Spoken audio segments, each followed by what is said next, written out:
Hi, how are you? Good. How are you, Carla? I am well. Where am I speaking to you from? So, my name's Randy Unger. I'm with Unger the Radar out here in New York City. Oh, very cool. Oh no, I knew who I was speaking to. I just meant I didn't know what part of the world you were in. Oh, yes. New York over here. Are you in Right. LA? No, I actually live in New York. I missed it terribly. I'm shooting right now up in Toronto. Oh, cool. Very cool. Anything you can talk about right now? Or? Anything I can talk about?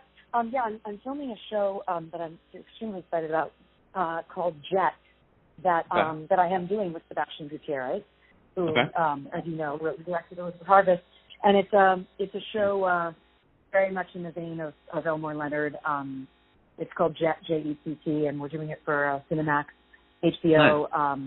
Nice. I play a thief called Jet Kowalski, Daisy Jet Kowalski, and it's sort of she's a master thief and ultimately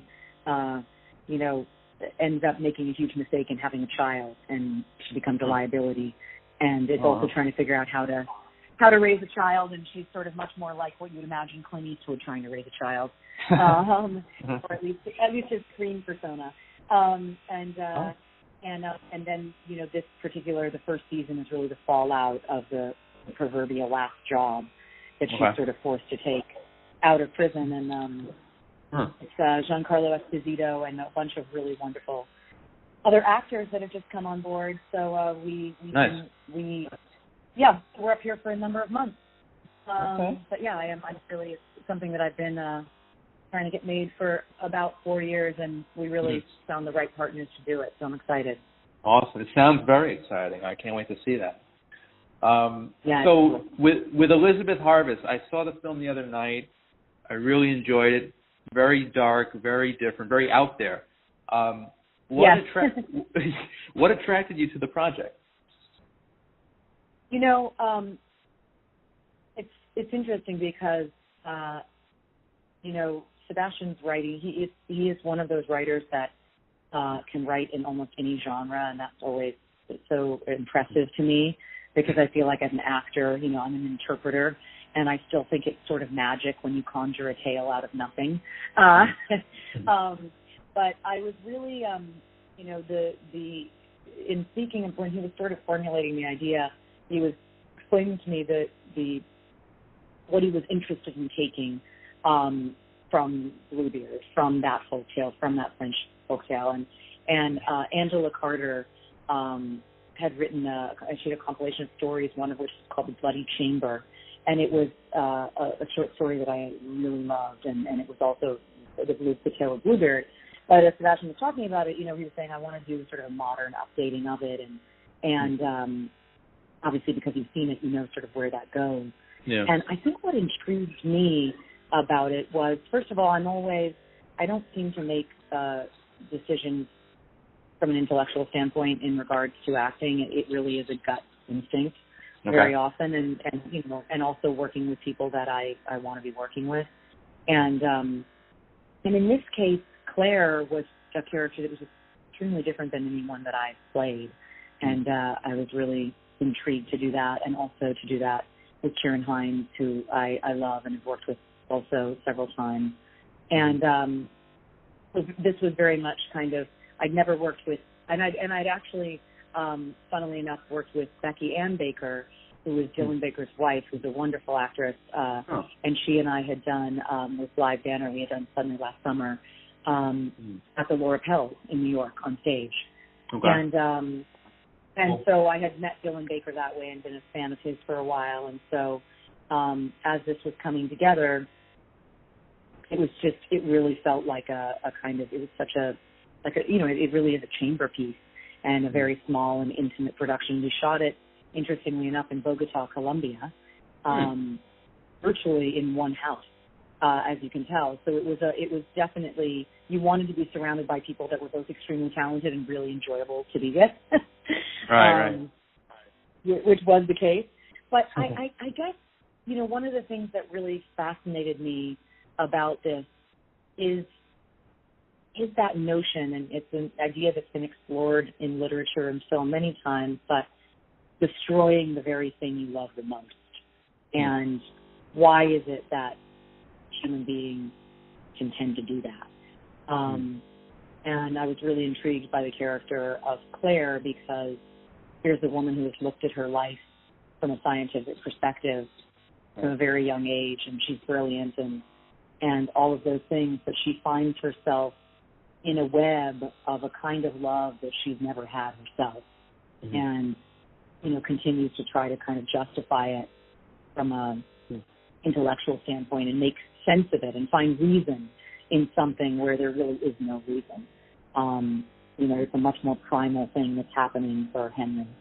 And so I was interested in exploring that. Oh, I'm curious though. What were some of the challenges you faced on set?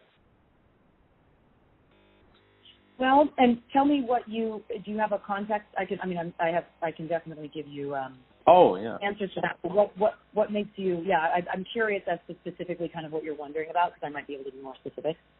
I mean, it's pretty general, physical, emotional challenges during filming. Like, did some moments hit it home for you, or, you know, stuff like that? Let's see. I think it's always interesting when you're far from home, because it does add something inevitably as an actor. When your surroundings are foreign, and in this particular case, I don't speak Spanish. Sebastian does. He's originally from Venezuela, so he was our translator for the film. But you know, the rest of us don't really speak Spanish, and so that was kind of a strange.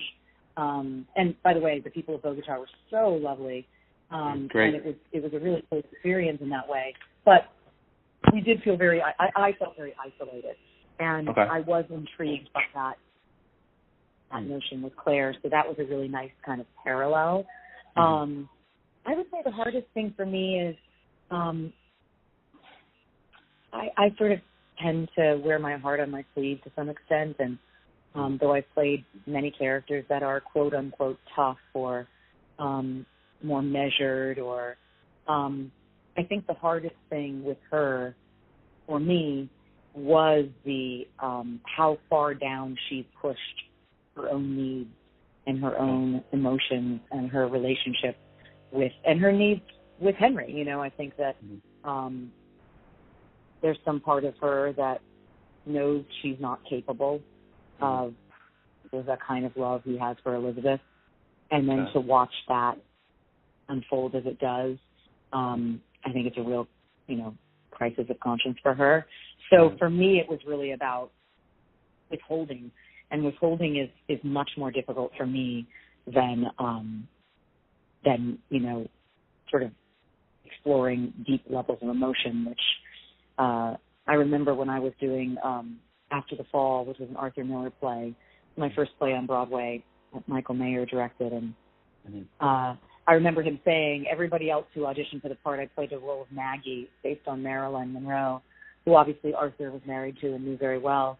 And the first act of the play, she was kind of the Marilyn that we all know. And the latter half of the play, you see this deep unraveling. And it ends up becoming really intense and cathartic. And, you know, when you said it's so interesting, Carla, because the challenge for you was the first act that was much more on the surface and kind of the conch on the head, kind of, you know, seemingly not super deep aspect of her. And the part that none of the other actresses could get was the part that was the easiest for you, which was the part where she completely loses her mind and breaks down. And I was like, I'm not sure what that says about me, so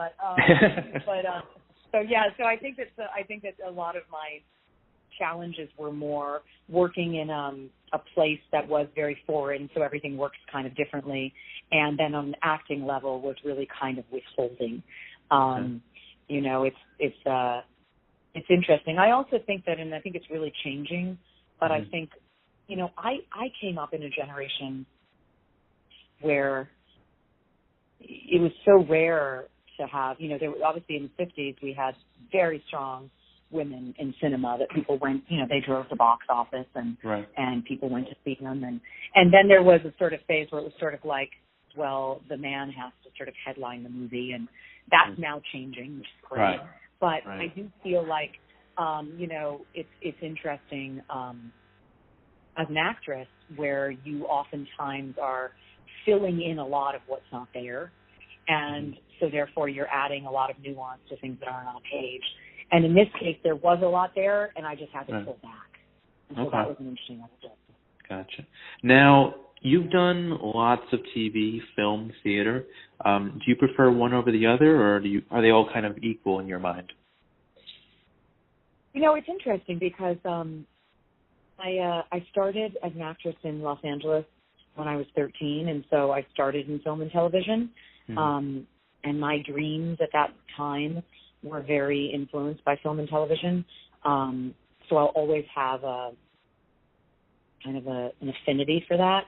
When I saw when I was about that age, I saw Sophie's Choice and Silkwood. Oh, wow. Right around the same time. And watching Meryl Streep in both of those movies, I just thought that's what I want to do for the rest of my life. And I kind of made that decision at that moment, and have been fortunate enough to act for the rest, for the remainder of the time up till now. And so that's something. But I will say that when I was 32 when I did After the Fall, so I came into, it was a big Broadway play, and that community, as you know, can be snooty. And I was really, really embraced and I fought really hard for the role too. But, I was really embraced by the theater community and then I've done, several Broadway productions after that, and theater has become a huge part of my life. And I have a feeling a big part of what later chapters of my career will be filled with, because I just have so many more roles I want to do on the stage, and thankfully, the roles that are written for the stage are not necessarily young roles. Mm-hmm. In that way, there's so many roles I'm still too young to play, which is great. So I have to say, the thing that I would say is that I don't find them all equal, but I find that they all feed each other, and that they all make you stronger at the other medium. I love about theater that you have a very defined piece of material, that you're doing 8 shows a week, and that your job as an actor with that is to rediscover it every time as if you've never done it before. And whereas with film, you have usually very little time to rehearse. You don't know the material as well very often, certainly with television, and you are just trying to capture lightning in a bottle. Like you just need one really amazing moment, and it's put together like a puzzle. And so, of course, you hope you get many great takes, but what you're going for is a very different thing. And I do find that being able to go back and forth between all those mediums keeps me facile as an actor and stronger as an actor. So I do really love it all. Right now, I'm really missing theater because I've had really busy last 4 years. I did a play at Lincoln Center. It was the last play that I did, called A Kid Like Jake. And then I've just been really busy with film and television, which I'm incredibly appreciative of. But I do really, I'm hankering to do a play for sure. Carla, so I'm curious, how do you go about picking your roles? Well, like I was saying, it is a very instinctual kind of decision-making process for me. I would say the things that I'm looking for are, is it something that kind of ignites something inside of me and makes me a little scared? Someone once said to me, if you know exactly how to play a role, you should let someone else do it. And I do think that is accurate, because I think, most things are, for me, about, there's an aspect of myself or an aspect of humanity that I haven't quite been able to dig into yet.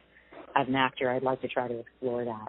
And so those are 2 criteria. And also I'm looking always for filmmakers and collaborators that I'm inspired by. With something like Gerald's Game, which was I don't know if you saw that. Did you happen to see that movie? No, I didn't actually. I want to, though. It's with Bruce cool. Greenwood, right? Correct. It's really good. Bruce is fantastic in it. He's great. And it's Mike Flanagan, who I then just went and did The Haunting of Hill House for Netflix with. as well that I just finished in Atlanta. But he's a really, really interesting filmmaker, and he's about to do the sequel to The Shining next, Dr. Sleep. But he's very, he looks at that particular genre and has a very unusual and very specific take on it. Like, I think my aesthetics tend towards more of a European aesthetic, and I'm always looking for an auteur who I'd much rather see a movie or be in a movie or a television show or a play for that matter, but that the person, the storyteller behind it, has a very strong perspective. So whether you love it or you don't love it, it's really interesting. And I feel the same way about Sebastian Gutierrez. So, for me, it was the reason that I chose to do Gerald's Game was I watched Mike's take on previous things in that particular genre and thought, ooh, I think he's going to do something really interesting with this. It's not your typical kind of take on Stephen King, but possibly executing something sort of different. And I'm a big Stephen King fan. But and you did. I mean, that was also the period where Stephen was writing like Dolores Claiborne and Misery. Right. So Gerald's Game is much more in that vein than, say, It or something. So it's got a slightly more adult, eye on it. But yeah, I'm always just looking for storytellers, for real storytellers, and if there's a place in that story that I feel like I can resonate. That's great. Well, Carla, thank you so much for your time today. I also want to mention, so nice to speak with you. Our studio is based in Huntington, New York. It's in Long Island. If you're ever in the area, we'd love to have you stop by. Oh, cool. Well, yeah. I do. I live in New York, so for another project, I would love to do that. Great. Yeah, just let us know, and we'd love to have you. And I'm glad you enjoyed the movie. It definitely takes you on a journey. Yeah, definitely. A very emotional journey, but it's awesome. Thank you so much. All right. Have a good one.